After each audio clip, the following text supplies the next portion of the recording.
Hola, ¿qué tal amigos? ¿Cómo están? Tutorial cómo generar un programa para las máquinas de Pick and Place SMT. ¿Qué es lo que necesitamos? Nombre del modelo y revisión en base al BOM, CAT, XY o centroides.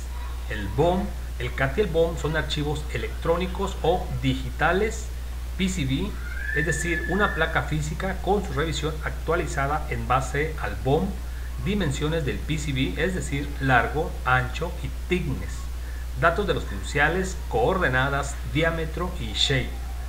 Y obviamente el software de programación. Pasos a seguir.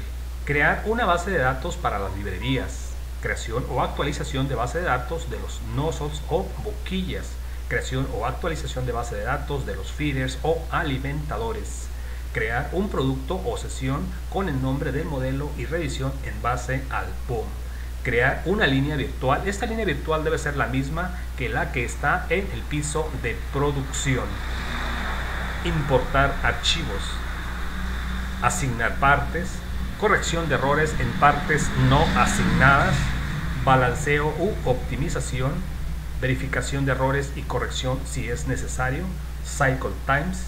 Exportar producto o sesión y por último guardamos el programa con el output correcto. Si es necesario trabajar en configuración, matching configuration y line configuration.